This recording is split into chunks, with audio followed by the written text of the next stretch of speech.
Hello students, आज हम लोग जे एडवांस 2025 का क्वेश्चन डिस्कस करते हैं। देखिए क्वेश्चन क्या है। An audio transmitter and receiver are hung vertically. ये क्वेश्चन एक्चुअल में वेव का है, डॉपलर इफेक्ट से। An audio transmitter and receiver are hung vertically from two identical massless strings of length 8 metre with their pivots well separated along x axis. देखिए diagram में साफ साफ दिया हुआ है, ये है ट्रांसमीटर और ये है रिसीवर, और 8 मीटर के रस्सी से ये हैंग कर रहा है। They are pulled from equilibrium position in opposite direction along the x axis by a small angular amplitude theta not equals cos inverse 0.9। Theta not से दोनों तरफ डिस्प्लेस कर दिया एंड रिलीज साइमल्टेनियसली, और रेस्ट से रिलीज कर दिया गया। दोनों को हैंग कर रहा था, दोनों को डिस्प्लेस करके रिलीज कर दिया गया। कितना एंगल से? थीटा नॉट दिया हुआ है। If natural frequency of transmitter is 660 hertz and speed of sound in air is 330 metre पर second, the maximum variation in frequency as measured by receiver। maximum variation in frequency मतलब Doppler effect वही हम लोगों को solve करना है और bits निकालना है कि मैक्सिमम फ्रीक्वेंसी ये जो रिसीवर रिसीव करेगा ड्यूरिंग मोशन, मोशन के दौरान ट्रांसमीटर का भी मोशन है और रिसीवर का भी मोशन है, उसका मैक्सिमम डिफरेंस क्या होगा। तो देखिए जब ट्रांसमीटर और रिसीवर दोनों अपने मीन पोजीशन को क्रॉस करेगा, मीन पोजीशन को, उसी समय स्पीड मैक्सिमम होगा। ये मान लिए भी नॉट ट्रांसमीटर के लिए, और चूंकि सिमेट्रिकल सिचुएशन है तो रिसीवर के लिए भी वही होगा, भी नॉट। अब अगर दोनों एक दूसरे को अप्रोच कर रहा है, ये है ट्रांसमीटर और ये है रिसीवर, दोनों अगर एक दूसरे को अप्रोच कर रहा है, दोनों ट्रांसमीटर भी रिसीवर की तरफ जा रहा है, रिसीवर भी ट्रांसमीटर की तरफ जा रहा है, तो इस केस में एपरेंट फ्रीक्वेंसी मैक्सिमम होगा, पढ़े होंगे आप लोग। और जब दोनों यहाँ जाएगा इस साइड एक्सट्रीम पोजीशन दोनों, और जब वापस लौटते समय इधर की ओर भागेगा, यहीं से यहीं पोजीशन चेंज होगा, लेकिन हम साफ फिगर क्लियर समझने के लिए यहाँ दिखा रहे हैं इसके नीचे। जब दोनों एक दूसरे से दूर भागेगा, इस समय ये ट्रांसमीटर और ये रिसीवर, इस समय एपरेंट फ्रीक्वेंसी मिनिमम होगा।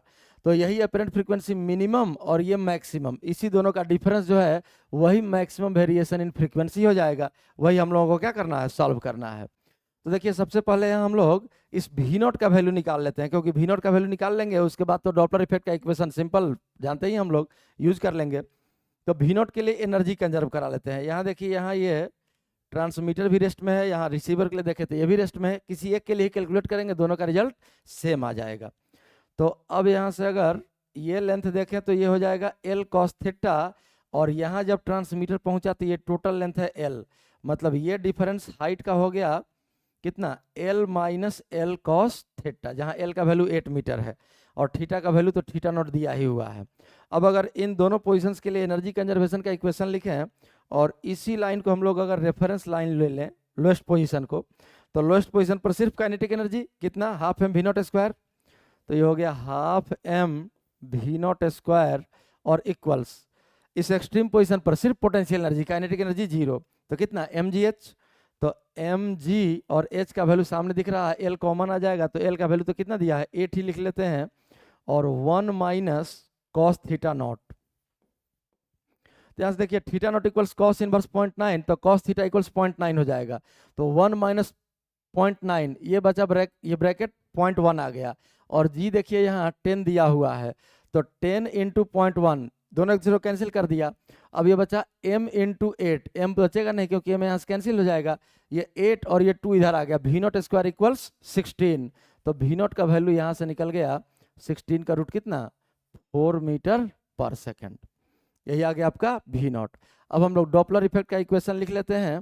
तो देखिए डॉपलर इफेक्ट में मैक्सिमम फ्रीक्वेंसी जब आप लिखिएगा तो 330 तो साउंड का वेलोसिटी दिया हुआ है स्पीड, और ऑब्जर्वर का मैक्सिमम, ऑब्जर्वर मतलब रिसीवर, यहाँ रिसीवर का मैक्सिमम वेलोसिटी कितना है? भी नॉट, और ये अप्रोच जब कर रहा है तो प्लस भी नॉट, और सोर्स जो है जब अप्रोच कर रहा है तो माइनस भी नॉट, और इनटू कितना दिया हुआ था?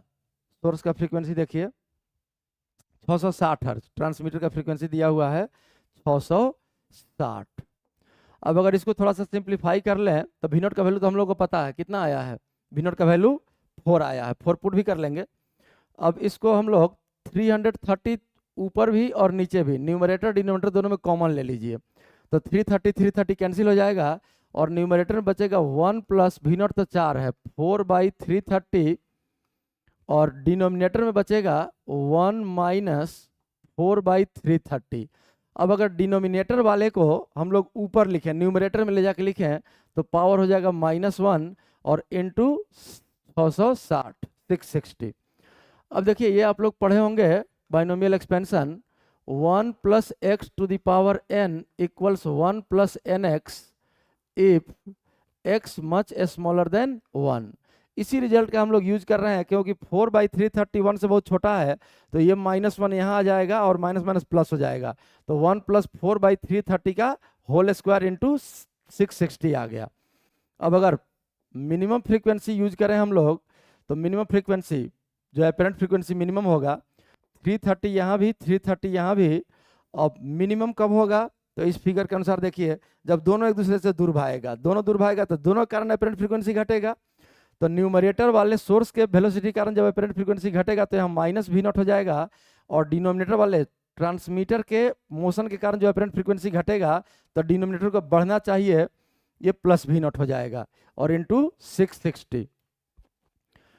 तो ये वैल्यू यहाँ से फिर से वही सेम कैलकुलेशन अगर करें तो ये आ जाएगा 1 माइनस 4/330 और इंटू 1 प्लस 4/330 और पावर -1 और इंटू 660।